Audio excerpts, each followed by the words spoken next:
Hello everyone, SirMonkeySuit here with the start of a brand new show that I'm going to be reacting to, and as you can tell by the title of the video that it is Kuroko no Basket. So this one's been in the pipeline for quite a while, but Yowamushi sort of kind of took over it. Now if you're wondering where that is, there's a whole thing of where they all got taken down off Vimeo, so there's no like reactions at all for those things. So it means I'm going to have to put it on a long hiatus, and I don't know when I'll be back to it. I will be eventually though, okay, so it's not completely out of the question. It may come back in like a full-length timer-based sort of thing, but you know, until then, this is going to be taking its place back, and you're going to be getting 2 episodes every week on Tuesday. Now I know today is Wednesday when this episode goes up, you know, but this is just for this week because you know, my fucking schedule's been a bit fucked. So you know, so that's going to be, you know, today is episode 1. Episode 2 will be out for early access to our patrons tomorrow. That'll be on the 17th of October.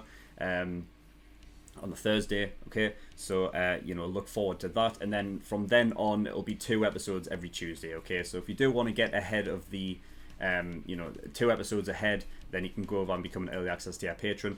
Same goes with full length as well. If you do want to see my full length reactions to every single episode and not just a 10-minute cut down version, then you can go over to my Patreon and become a full length tier access patron thing, whatever. Anyway, so it is Kuroko no Basket. So yeah, what I know, it's basketball, clearly. And it's a sports anime. So if you have watched my Haikyuu reactions, that was, you know, of course, the volleyball sports anime thing. What I picked up on was that sports animes, I think they don't really veer off too much with a lot of different story elements and stuff. I think it's really just going to stick down to the basic sport. So it's just going to be, you know, basketball games and stuff with all these characters going up head to head and things like that. So the main thing that I will be focusing on, like I did in Haikyuu, is the strength of the characters. I think that's what really carries sports anime through, and of course the action as well. Okay, so that's what I'm going to be looking for. And other than that, I don't really think there's anything else to really talk about, because I mean, it's sports and it's basketball. I mean, I probably could say that, you know, I like basketball. You know, before Haikyuu, I wasn't really into volleyball at all, and that really got me interested in it, you know. So it's going to be like a sort of a different perspective on coming in. Like, you know, I'm not really, I don't know all the rules of basketball, but it's sort of like a sport that I prefer know more about than I did about volleyball. So anyway, right, I don't think there's anything else to really talk about, so we're going to get into episode 1 and see what we get. So without further ado, let's go.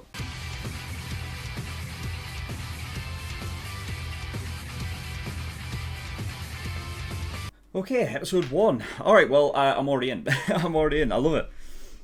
So, at the very beginning there, it's sort of outlined,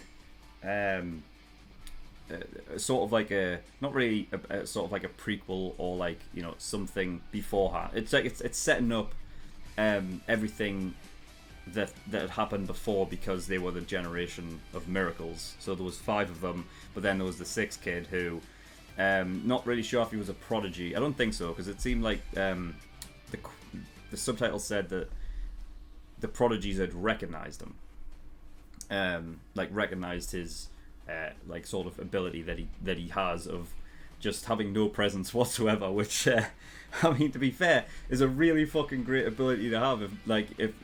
If you're in a game, and you know, it's a game of marking, really. Like, you know, you can obviously change tack, like they had to do in that game there, where they had to put 2 on Kagami, right? To like, so that you know, you can't allow him to move, meaning that he can't do like everything on his own. It's a team sport, so it means that obviously you can't do everything by yourself. If you take out the main man who's doing everything, while the other second years were, you know, playing it round the first years with ease. You know, and then that's like, you know, that's the kind of tack they have. But if you have a guy on your team that, you know, if it is a marking game, somebody that you can't really pick up because he's got this sort of innate ability to just lower his presence to the point where, like, people are like, how was he there? Or was he there the whole time? It's like literally playing with a ghost, you know. Like, one pass goes to him and he's, I like his passing. I like that he doesn't really hold on to the ball, and he like, you know, he just directs the ball in a different direction. Yeah, I like that. That's cool. So yeah, it was Teiko Middle School, right? And that's where the five prodigies sort of originated, right there. Middle school, right? And yeah, and then now they're at Searin High. So that's our school, right? That's the school that, you know, we want to win because they're our protagonists, right? Okay, so they're a new school. They were only formed last year, I think. But then even within that 1 year, they reached the finals immediately. So it's one of those things, like probably like similar to Haikyuu, and you know, get ready because I'm probably gonna relate a lot of stuff back and forth between Haikyuu and this. You know, just for comparison reasons, you know. But yeah, so they reached the finals. It means that it puts the second year. There's no third years because of obviously just been formed. But the second years are already at sort of like a level where they can compete. However, that being said, the prodigies have now just moved in and they are first years. So with them with the second years reaching the finals, they didn't have to come up against any prodigies, and now they will have to. Because if you know, I imagine all of the prodigies that were there were all in the same year, and now they have gone off into, you know, into their own schools as first years. It's crazy seeing these first years like so fucking huge. Like you've got Tiger like all the way up here. He's fucking massive. You know what I mean? He's not like he's like a kid that's just gone into high school. It's nuts. But yeah, so Kagami Tiger, he went and studied in America, and obviously this is probably where he's got his sort of like he's probably honed his skills. I would say that there's some sort of like you know, latent talent there with Tiger, where you know, you get this with, depending on like, you know, genes and stuff like that. You know, like some people are just, you know, they have the talent for it, you know. So I imagine it was something that he already had going for him. Like, also the height, like, you know, how tall he is. That's fucking, you know what I mean? It's like he's won the lottery with that one. But judging from like the opening and things like that, it seems like all of the other prodigies are tall as well. I think I saw one that was relatively smaller. When they showed up the five, you know, but a lot of them seem tall, so you know. But then again, like that's something that you see anyway in the NBA and stuff. Like most of the fucking players there are generally rather tall. Or if you know football, for example, the goalkeeper generally are taller, you know, because it just helps with reach and stuff like that, you know, which you know basketball's, you know, basically based upon, you know, the height advantage helps. So you know, so yeah, he went to America. He probably honed his skills there, and then obviously came back, and he is looking for a challenge because he feels like coming back here, like back in America, he actually had some challenge, but he's come here and he's not found it yet. Now I know for a fact that that's going to change. You know, they're ramping up this whole thing with the prodigies being like, you know, Tiger, as good as he is and as good as he's shown to be here, apparently according to Kuroko, doesn't even reach their feet. You know, and he would lose every time. You know, but this is like, it's Kuroko's sort of an odd dynamic. I think, but it's cool because I think Kuroko, I imagine with the other prodigies that they are like they are sort of aces in their own right. But because they noticed, you know, Kuroko's sort of ability to, you know, lose his presence and everything like that, but he has some. He seems to be good at passing. Anyway, that's something. You know, but like for each of those guys to go out and on their own team, I imagine they all made sure they joined a different school because obviously they don't want to be in each other's shadow, and they want to probably prove that they are the best out of the generation of miracles. You know, but each of them probably an ace in his own right. Whereas Kuroko, I don't think he is, and I think because he is different, his only path to try and fight the other prodigies as well is through Kagami, and I think that's probably the reason why he is so like attached to Kagami, right? Like immediately once he was there, like he was like, you know, following him around and and stuff like that. But I love Kuroko's like no nonsense, like not even scared to just hang with Kagami and like almost like not take no for an answer kind of thing. It's funny. He's got like a mob type thing going on where like he doesn't really expel any sort of emotion really, you know. But I think obviously that goes hand in hand with his ability to have no presence. Like I think it's just that's just what it is. He's so bland that that's how it works, I suppose.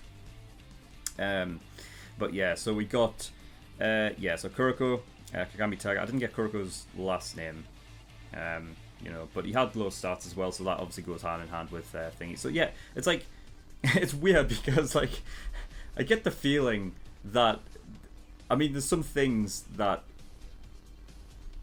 are already weird about this show with Kuroko. It's almost like a fucking like a special magic ability that he has to just disappear. Because no matter how bland somebody is in real life, you still can see them. Like it's not like they go invisible, is it? It's just weird. And then you've got Coach Rico, who is able to just. I guess this is probably something I don't know. To this degree, though, even if your father is a what do you say? Like a shit. Oh no, I can't remember. He was like a fucker, like a PT, right? Like a personal trainer type dude.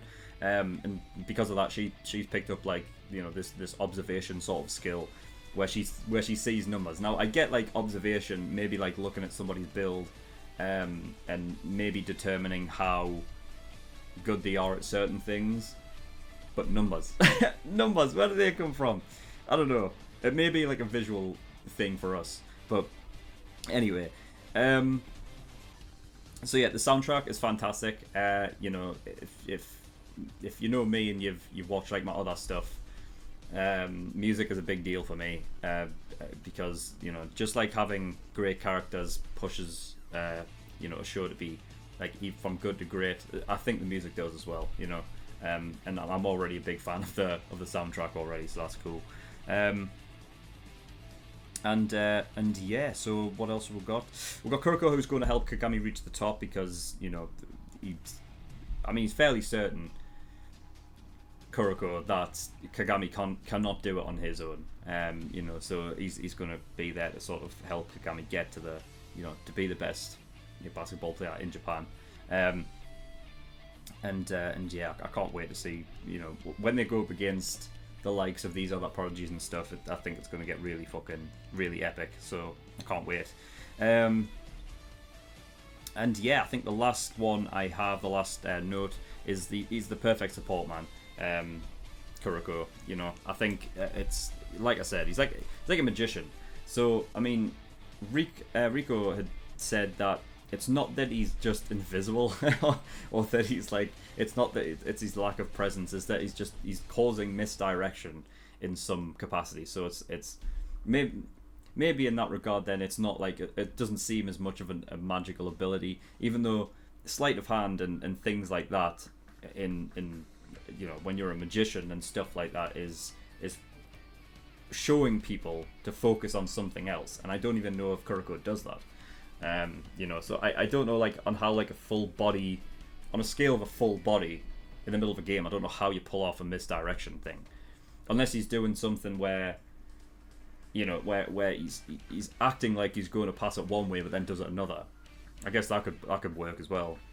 Though for us visually, it seemed like he's like they just noticed, like they just see the ball like move in a different direction when nobody hit it, But yeah, so it is a bit weird, but I don't care because I'm liking it.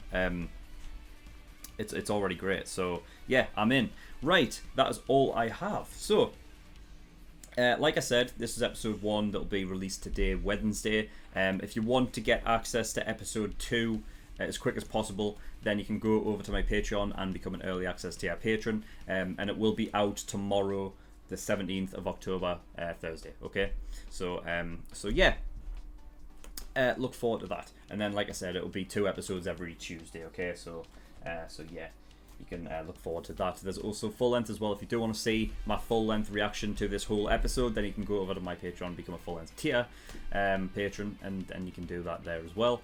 And there's other you know, tiers there as well, where you can have certain shows, like pay for certain shows to be reacted to and stuff like that, so you can go over there and have a look. And also Discord as well, so all the links are in the description below. But that is all I've got, so thank you everyone for watching. I'll see you all next time. Bye bye.